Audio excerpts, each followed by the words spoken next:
is so lightly raced is why I think he can make history and do the Caulfield Melbourne Cup double.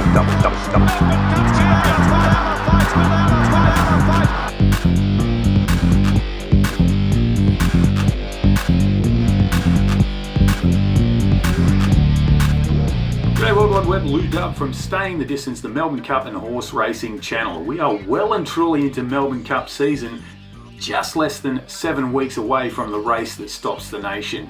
It's now time for my Melbourne Cup order of entry prediction video. And so for those unaware, the Melbourne Cup order of entry is a list of the horses nominated for the Melbourne Cup in order of the most qualified to the least qualified. And basically, if you're not in the top 24 of that list on the last Saturday before the first Tuesday in November, you won't be racing in the Melbourne Cup. Now, the contents, they're on screen, so very soon we'll be getting into that order of entry prediction, but keep in mind we'll also take a look at the golden ticket races that remain between now and the Melbourne Cup, and also the penalty races which horses can use to improve their position in the order of entry. Okay, there's also a small portion of an Aidan O'Brien interview which I think most of you will find very interesting. Okay, without further ado, let's take a look at my order of entry prediction. At the top of the order of entry are 4 horses: Mark Twain, The Map, The Grey Wizard and Magical Zoe. They've won golden ticket races already and are assured of a place in the 24 horse field if they're fit. Now, Mark Twain is highlighted in red because he actually isn't fit. He's already been withdrawn. And a note on the Grey Wizard: he won the Belmont Gold Cup in America and did not appear in first noms, but as of yesterday, the 10th of September, he is amongst the nominations. Now to the top weight. I see Without a Fight carrying the heaviest load. He won the Caulfield Cup and the Melbourne Cup, so he will have a hefty burden. Vauban is my number 4.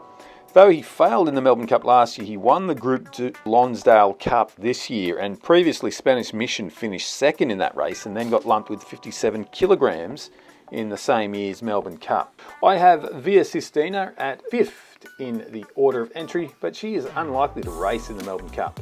Riff Rocket at number 6, the ATC Derby winner, another one unlikely to run in the Cup. I have Circle of Fire, the Sydney Cup winner and long-time Melbourne Cup favourite, as 7th in the order of entry. Kalapour is next, quite underrated, but having won the Group 1 Tancred, Australia's only weight for age mile-and-a-half race, he'll get respect from the handicapper. English Stayer Arrest, 2nd in the Doncaster St Ledger, is at number 9. When connections of the John and Thaddy Cosden trained Stayer sees name so high up the list and set to carry a decent impost, they'll probably withdraw interest. Faulkner Park is well in and at 11 in order of entry, can race in the Cup if connections continue to show interest. However, after he won the Q22 in the winter, trainer Annabelle Neesham did state that the Caulfield Cup would be his prime target. Poptronic, now trained by Waterhouse and Bott, will make the field, though her big win in Britain was the Champions Filly and Mares race over 2,300 metres. Next, I've got 3 Aidan O'Brien 3-year-olds. That's Illinois, Grosvenor Square and Jean Bruegel, with Point Lonsdale in amongst them. Warmonger is 18th in the order of entry after his mind-blowing Queensland Derby romp. Zardozi, the VRC Oaks winner, unlikely to take on the 2 miles in my opinion. Athabaskan, he was very good in the Sydney Cup and he'll have assistance with weight if he wants to better Circle of Fire in the Melbourne Cup. Warp Speed is 24th. He does remind me a little of Breakup though. Acceleration is not his strength. Good old Serpentine at 34th. He showed he can run a solid 2 miles in this year's Sydney Cup when he raced midfield instead of leading.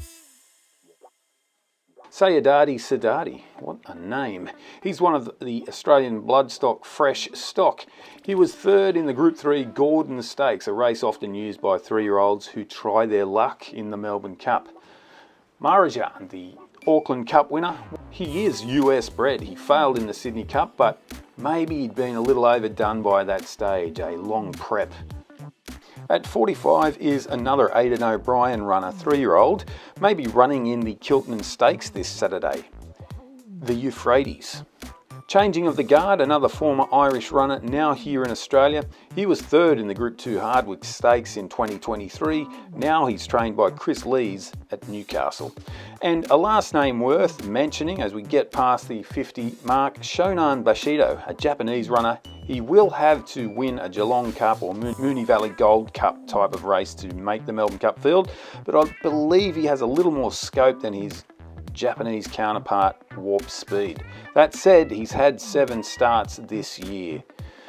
A couple of horses that are unqualified but could be elevated into the top 24 or 30 with one placing in a group race are Francesco Guardi and Ellie Yass, so keep an eye on those two as well.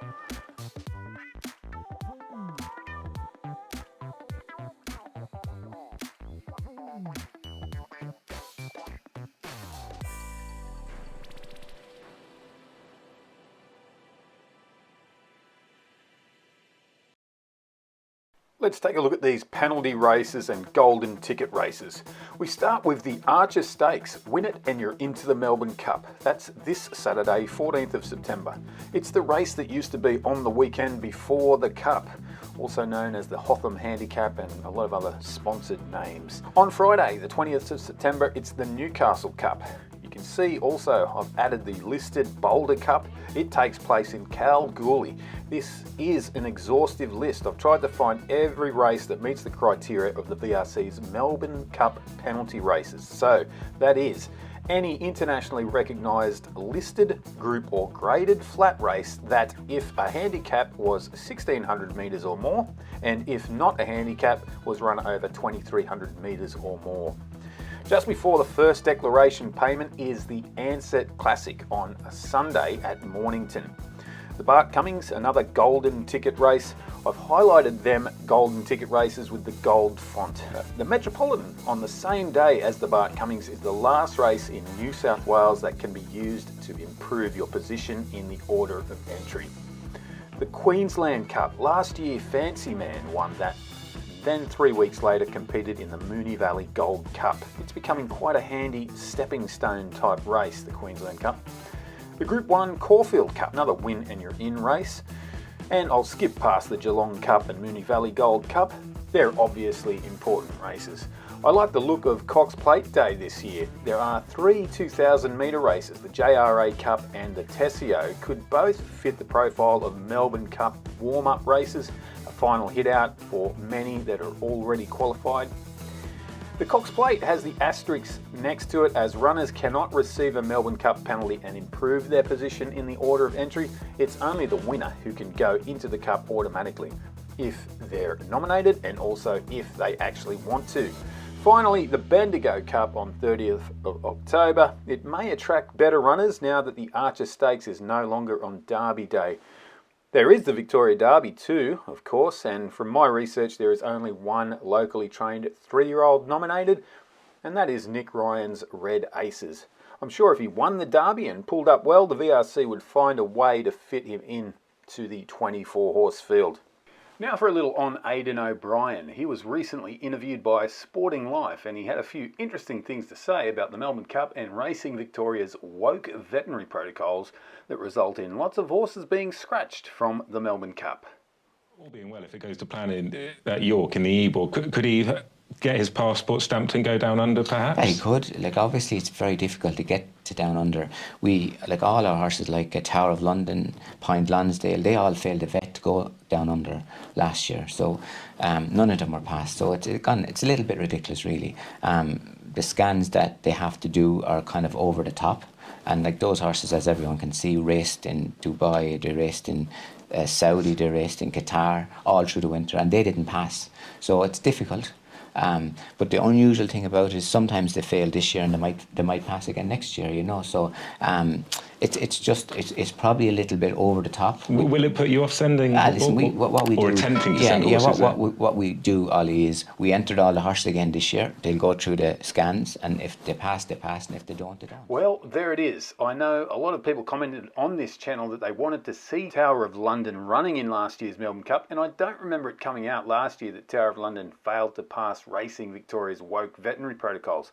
And how stupid do they look once again when Tower of London went out and won the Dubai Gold Cup over 2 miles, a race that is weight for age and attracts a better grade of horse than the Melbourne Cup. Great work, Racing Victoria, or the VRC, whatever they call themselves. They're doing a great job of making the Melbourne Cup the best 2 mile handicap in the world for horses that have never been injured and have really, really neat conformation. Okay, to the online bookies. At Palmerbet, they have Circle of Fire at $11, Vauban $12, and Grosvenor Square $13, just in case he actually comes out to Australia, but I doubt he will. You can see him running in the St Ledger at Doncaster on Saturday night Australian time. St George is $15 and Birdman $21. Both those horses have some work to do in order to get into the 24-horse field. St George trained by Kieran Maher and Birdman with Chris Waller. I've ranked them outside the top 50 in the order of entry. Delius is $26. He's a French runner, third at Group 1 level but on soft ground. Without a Fight is also at $26, the defending champ. Illinois and Jean Bruegel, the two Aidan O'Brien 3-year-olds, both $34. Allegron, $51. Nice win in the 2 mile Brisbane Cup. His father is the father of 3 Melbourne Cup winners. Point King also at $51. He may book a ticket into the Melbourne Cup this weekend. He's contesting the Archer Stakes. The Equator and the Euphrates at $51, more Aidan O'Brien runners. The Master Trainer is still yet to win the Melbourne Cup. Then all the way down to Kalapour as the best of the 100 to 1 shots, in my opinion. A quick squiz at Bet365. For them, it's Vauban favourite at $11, Circle of Fire $13. They're also keeping St George safe with a quote of $17. They've got the Japanese runner, Warp Speed, at $34, the same as Palmerbet. Harbour Wind, better value, it's $51. I think it could get into the 24-horse field without another run. He was recently second to Savannah's Knight in the Prix Gladiateur.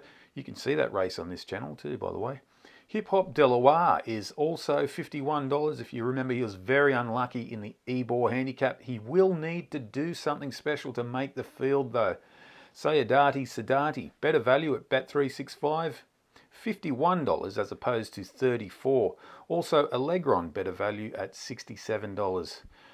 Gee, Athabascan is double the price he is at Palmerbet, 100 to 1 for the horse that was second in the Sydney Cup. One Smooth Operator, the Northumberland Plate winner, he will need to win in Australia before making it into the 24-horse field, in my opinion. And I mentioned Verdillion, who is 200 to 1. He ran on well in a shorter race over the weekend. He's trained by Kieran Maher. Well, that's all, folks. Feel free to leave a comment. And remember, check the odds, pick a winner.